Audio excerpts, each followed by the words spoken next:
안녕하세요.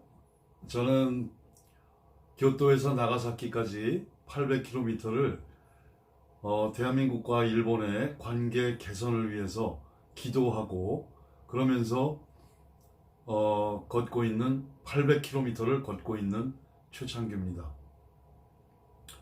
아마도 1597년에 그 26명의 성인들도 이 길로 걸었으리라 생각하고 오늘은 히메지에서 여기 아코시라는 곳까지 왔습니다.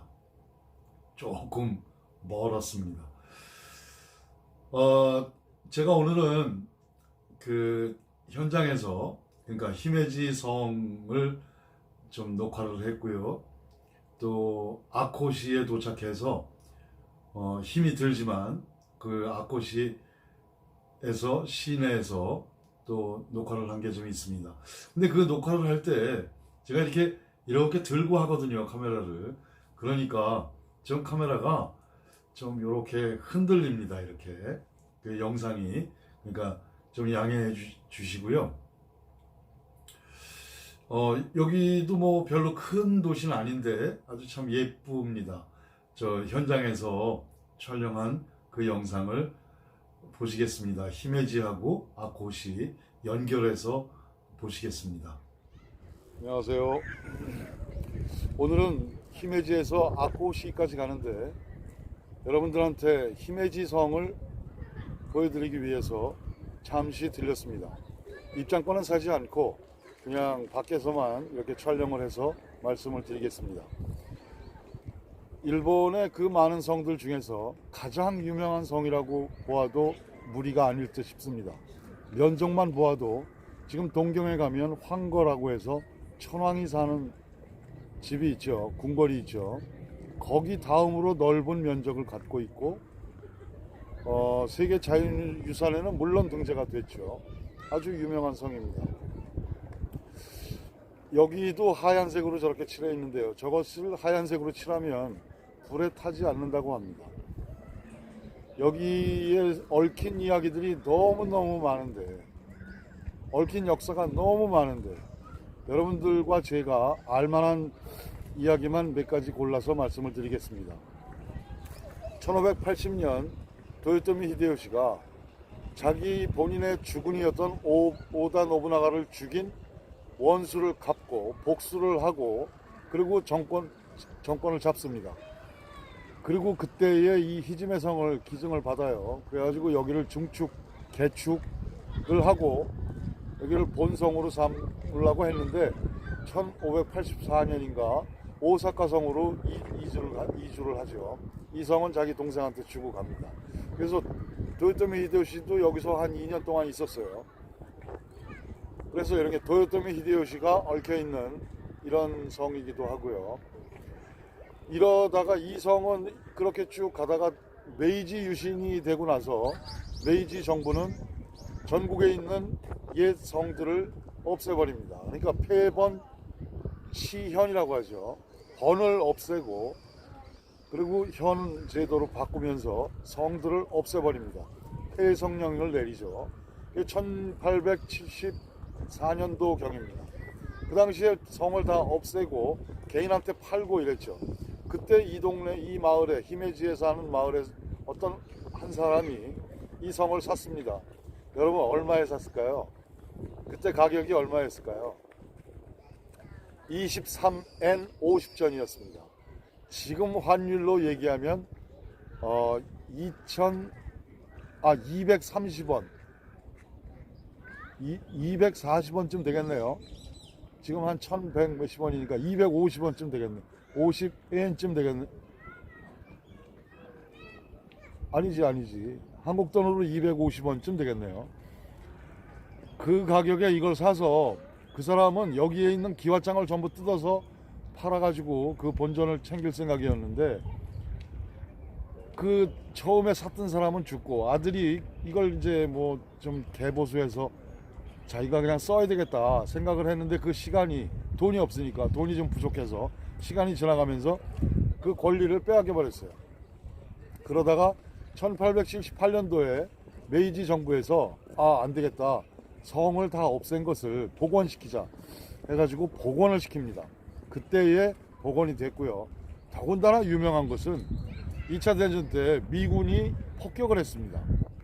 그런데 빗나갔어요, 폭격이. 그래서 이 성이야말로 아주 그 본래의 모습을 그대로 간직한 그런 성이 되겠습니다. 히메지 성이. 그래서 여러분들한테 짧게 말씀을 드렸습니다. 여러분들 더 궁금하신 분들은 뭐 유튜브라든지 이렇게 찾아보시면 그 내부의 모습도 잘 보입니다. 입장권이 1,000엔이니까 우리 돈으로 한 12,000원 정도 가까이 되죠. 근데 저는 관광을 하지 않고 쭉 가기로 했으니까 안에 들어가지는 않고 그냥 가겠습니다. 오늘은 아코시까지 갑니다. 거기까지 가서 다시 한번 방송을 하도록 하겠습니다. 여러분, 오늘도 행복한 하루 보내시기 바랍니다. 감사합니다. 안녕하세요. 오늘의 목적지 아코시까지 왔습니다. 여기는 제가 아침에 출발한 히메지는 효고현이었었는데 여기는 지금 오카야마현입니다. 경계선을 넘은 거죠. 굉장히 좀 힘이 들긴 합니다. 그렇지만 이 아코시에서 꼭 한 말씀 드려야 될 일이 있어서 한 말씀 드리겠습니다. 이 아코시는 일본에서 가장 유명한 소금 중에 하나인 아꼬 소금이라는 것을 생산하는 그런 곳입니다.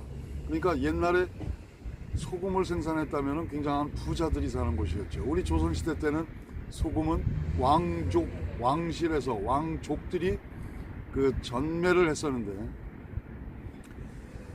아주 여기 아꼬 소금이 맛있기로 유명하고 전통이기로 유명한 소금의 생산지가 되겠습니다. 제가 지금 말이 좀 버벅거리는데요. 양해해 주세요. 근데 제가 여기 아꼬시에는 소금도 유명하지만 또 유명한 사건이 여기서 아주 역사적으로 유명한 사건입니다.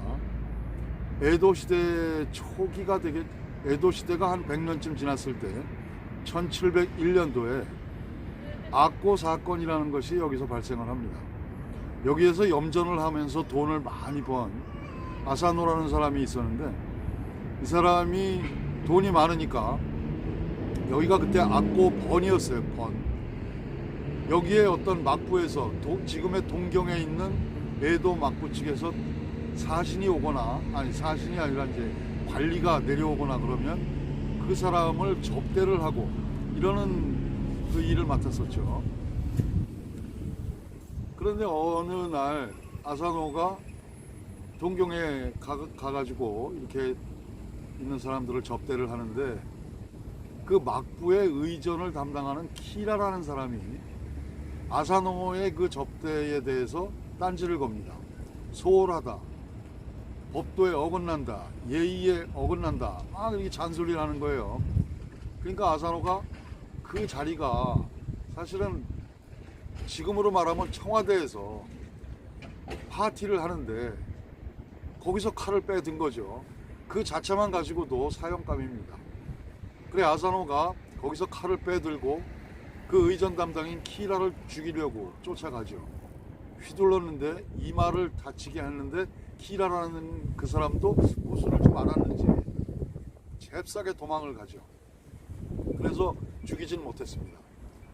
아사노는 거기서 잡혀가지고 성 밖으로 쫓겨나서 마당에서 할복을 해라 하는 명령을 받고 불과 사건이 있고 나서 7시간 만에 할복을 하게 됩니다.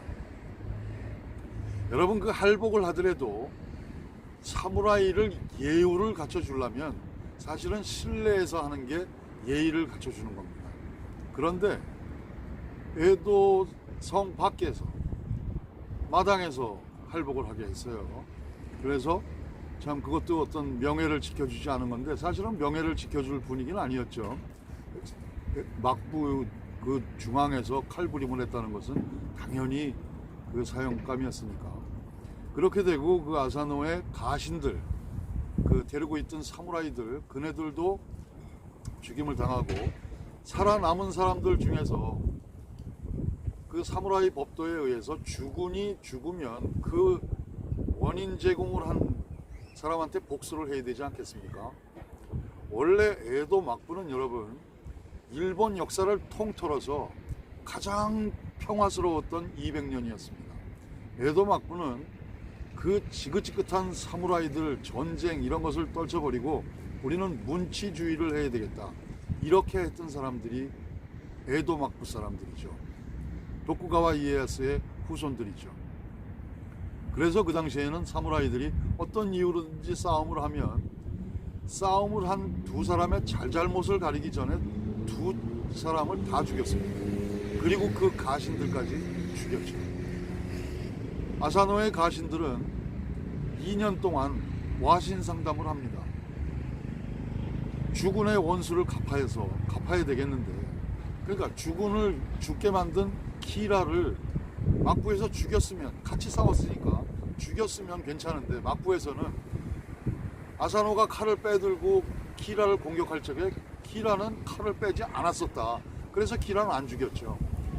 그래서 그 가신들은 키라를 죽여야 되겠다, 이렇게 2년 동안을 와신 상담을 하다가 결국 2년 후에 복수를 하게 됩니다. 사실은 그때도 가신들 중에서도 온건파가 있었고 과격파가 있었죠. 온건파는 야, 그냥 뭐 땅이나 좀 받아가지고 이렇게 그냥 살면 되지 뭘 복수를 하냐, 이런 팀이 있었고, 또 이 과격파에서는 말도 안 되는 소리다, 어떻게 우리 주군이 그렇게 죽었는데 우리가 살아나갈 수 있느냐, 우리도 발목을 하고 죽어야지, 키라를 죽이고 그러고서 우리도 죽자, 이러는데 일본은 지금도 마찬가지지만 그때 전통적으로 내려오는 거죠. 전원 합의제입니다. 전원 합의제. 전 그 회원들이, 인원들이, 거기에 모인 회의에 참가한 사람들이 전체가 다 합의를 해야만 움직이게 되죠. 지금도 마찬가지입니다. 지금도 뭐 기업체에서 회의를 할 때도 전원 합의제, 정당에서도 전원 합의제를 하고 있는 데가 일본인데요. 그 이제 과격파하고 온건파 가신들이 회의를 하다가 과격파 쪽으로 넘어가서 결국은 키라를 죽입니다. 키라를 죽이고 자신들도 할복을 하게 되죠. 이것을 이 아코시의 사람들은, 아코 번의 사람들은 이 사람들이야말로 충신들이다 해서 지금까지도 의사라고 합니다. 그래서 칭송을 하고 있고요. 아주 그 영화라든지 또는 연극 있죠, 가부키, 이거의 소재로도 많이 알려진 그런 이야기가 되겠습니다. 어떻게 잘 보셨나요? 그 히메지성에 대해서 이야기를 하자면 뭐 1시간, 2시간 할 얘기가 참 많았습니다. 근데 그냥 간단하게 말씀을 드렸고요. 그리고 아코시에 대해서도 그 연극에 나오는 그 이야기라든지 이런 것들을 자세하게 하려면 또 오래 걸리는데, 길에서 하다 보니까 또 좀 짧게 축약을 해서 말씀을 드렸습니다. 뭐 약간의 도움이 되셨으면 좋겠습니다. 오늘은 조금 힘든 걸음이었고요. 이제 5일째인데 열심히 쭉 걸어서 나가사키까지 계속 걷도록 하겠습니다. 기도하면서 걷도록 하겠습니다. 여러분들도 대한민국과 일본의 그 우호 증진, 관계 개선을 위해서 같이 기도해 주시기를 부탁드립니다. 감사합니다.